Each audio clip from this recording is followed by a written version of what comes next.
कोयना धरणात 100 टीएमसी पाणीसाठा, आतापर्यंत 120 टीएमसी पाणी आवक, सिंचनासह वीज निर्मितीची चिंता मिटली. अल निनोचा धोका आणि हवामान खात्याच्या कमी पावसाच्या अंदाजामुळे सार्वत्रिक चिंता असताना कोयना धरणातील पाण्यावर विसंबून निम्म्याहून अधिक महाराष्ट्रासह कर्नाटक, आंध्र प्रदेश राज्यांची पाणीचिंता मिटली आहे. 105.25 टीएमसी पाणी साठवण क्षमता असलेल्या या धरणासाठी 1 जूनपासून सुरू असलेल्या तांत्रिक जलवर्षात आत्तापर्यंत सुमारे 120 टीएमसी पाण्याची आवक झाली असून सरासरी एवढाच पाऊस झालेला आहे.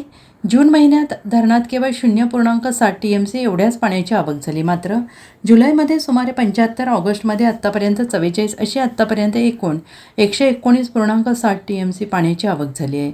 1 जूनपासून सुरू झालेल्या नव्या वर्षारंभाला धरणात 15.88 टीएमसी पाणीसाठा शिल्लक होता. यावर्षी अल निनोचा प्रभाव आणि हवामान खात्याने सरासरीपेक्षा कमी पावसाचा अंदाज व्यक्त केल्यामुळे धरणातील पाणीसाठा आणि पावसाबाबत सार्वत्रिक भीती व्यक्त झाली आहे.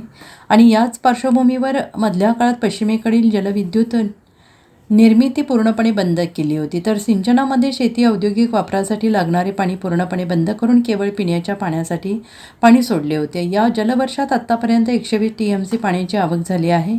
यापैकी पश्चिम वीज निर्मितीसाठी 5.82 टीएमसी पाण्याचा वापर करून त्यातून 282.221 दशलक्ष युनिट, तर पूर्वेकडे त्याच काळात सिंचनापेक्षा पिण्याच्या पाण्याची गरज भागवण्यासाठी 1.31 टीएमसी आणि पूर काळात धरणातील पाणीसाठा नियंत्रित करण्यासाठी सोडलेल्या 101.77 अशा एकूण 3.08 टीएमसी पाण्यावर 12.461 दशलक्ष युनिट अशा प्रकारे चारही जलविद्युत प्रकल्पांसाठी 8.90 टीएमसी पाण्यावर एकूण 294.682 दशलक्ष युनिट वीज निर्मिती झाली आहे.